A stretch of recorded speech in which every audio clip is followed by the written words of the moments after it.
ഈ ഗുണ്ടകളെ എങ്ങനെ കൈകാര്യം ചെയ്യണമെന്നതിൻ്റെ ഒരു മാതൃക ഉത്തർപ്രദേശാണ്. അവിടെ യോഗി സർക്കാരിന് കീഴിൽ അർജുൻ ആയങ്കി ഒന്നുമല്ല, നമുക്കറിയാലോ അത്തീഖ് അഹമ്മദിനെയൊക്കെ പോലെയുള്ള കൊടും ക്രിമിനലുകളെ എങ്ങനെയാണ് ഒരു ഭരണകൂടം കൈകാര്യം ചെയ്യേണ്ടത് എന്നതിൻ്റെ മാതൃക ഉത്തർപ്രദേശ് പോലെയുള്ള സംസ്ഥാനങ്ങൾ നമുക്ക് കാട്ടിത്തന്നിട്ടുണ്ട്. ക്രിമിനലുകൾ പോലീസ് സ്റ്റേഷനിൽ ഹാജരായില്ലെങ്കിൽ അവരെ വെടിവെക്കും, അവരുടെ മുട്ടിന് താഴേക്ക് വെടിവെക്കും. അത് കണ്ടിട്ടാണോ ഈ കേരള പോലീസും ആഭ്യന്തരമന്ത്രിയൊക്കെ ഇന്നലെ പറയുന്നുണ്ടായിരുന്നു അർജുൻ ആയങ്കി നിന്ന് തന്നില്ലെങ്കിൽ മുട്ടിന് താഴെ വെടിവെക്കുമെന്നൊക്കെ? ഇതൊക്കെ നടക്കുന്ന കാര്യമാണോ?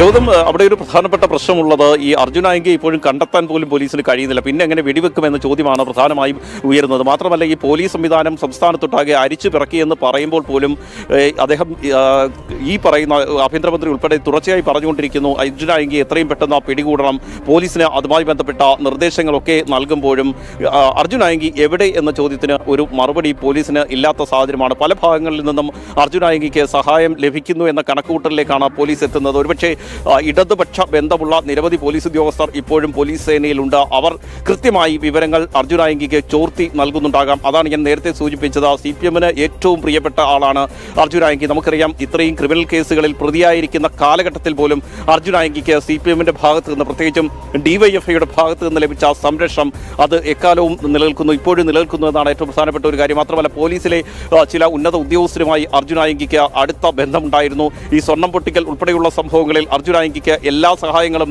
പോലീസിൽ നിന്നും അന്നത്തെ ഇടത് സർക്കാരിൽ നിന്ന് ലഭിക്കുകയും ചെയ്തിരുന്നു. ആ ബന്ധം ഇപ്പോഴും അർജുൻ ആയങ്കി ഉപയോഗപ്പെടുത്തുന്നു എന്നതാണ് പോലീസിലെ വിലയിരുത്തൽ. അതുകൊണ്ട് തന്നെയാണ് ഈ പോലീസിൻ്റെ ഓരോ നീക്കങ്ങളും അർജുൻ ആയങ്കിക്ക് ലഭിക്കുന്നത്. ഇതിൻ്റെ അടിസ്ഥാനത്തിൽ ഒളിയിടങ്ങൾ മാറിക്കൊണ്ടിരിക്കുന്നു. ഏതായാലും ഗൗതം സൂചിപ്പിച്ചതുപോലെ UP-യിൽ നടക്കുന്ന രീതിയിൽ സംസ്ഥാനത്ത് കേരളത്തിൽ നടക്കുമോ എന്ന കാര്യം കണ്ടറിയേണ്ടിയിരിക്കുന്നു. കാരണം നേരത്തെയൊക്കെ ഗുണ്ട ആക്രമണങ്ങൾ തടയാൻ നിരവധി പദ്ധതികൾ സംസ്ഥാനത്ത് ആവിഷ്കരിച്ചിട്ടുണ്ട്. അതിനുശേഷവും നടന്നത് എന്താണെന്ന് നമ്മൾ പലതവണ ചർച്ച ചെയ്തതാണ്. തലസ്ഥാനത്ത്, അതായത് സെക്രട്ടേറിയറ്റിന് തൊട്ടടുത്ത് പോലും ഗുണ്ട ആക്രമണങ്ങൾ പിന്നീടും വർദ്ധിക്കുന്ന ഒരു സാഹചര്യമുണ്ട്. ഈ ഗുണ്ടകൾക്ക് ഒത്താശ നൽകുന്നത് പോലീസാണെന്ന് തെളിയിക്കപ്പെടുന്ന സാഹചര്യമുണ്ട്. ആ പോലീസ് ഉദ്യോഗസ്ഥർക്ക് എല്ലാ സംരക്ഷണവും മാറി മാറി വരുന്ന സംസ്ഥാന സർക്കാരുകൾ നൽകിക്കൊണ്ടിരിക്കുന്നു. ഇതൊക്കെയാണ് അർജുൻ ആയങ്കിയെ പോലുള്ള കൊടും ക്രിമിനലുകൾ ഇങ്ങനെ സംസ്ഥാനത്ത് യഥേഷ്ടം സഞ്ചരിക്കാനും അതുപോലെ തന്നെ ഇത്തരത്തിലുള്ള വെല്ലുവിളികൾ നടത്താനും, അതായത് സംസ്ഥാന സർക്കാരിനെയും ജനാധിപത്യ വ്യവസ്ഥയിൽ തിരഞ്ഞെടുക്കപ്പെട്ട ഒരു സംസ്ഥാന സർക്കാരിനെയും ആഭ്യന്തരമന്ത്രിയും സംസ്ഥാനത്തെ പോലീസ് സംവിധാനത്തെയും ഒന്നാകെ വെല്ലുവിളിച്ചുകൊണ്ട് അർജുൻ ആയങ്കി ഇപ്പോഴും യഥേഷ്ടം സംസ്ഥാനത്ത് സഞ്ചരിച്ചുകൊണ്ടിരിക്കുന്നു.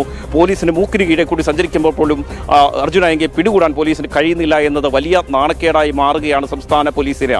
ഓക്കെ രാജീവ്, എന്തായാലും വ്യക്തമാണ് കേരള പോലീസിനും ആഭ്യന്തര വകുപ്പിനുമൊക്കെ വലിയ നാണക്കേടായി അർജുൻ ആയങ്കി കേസ് മാറുകയാണ്.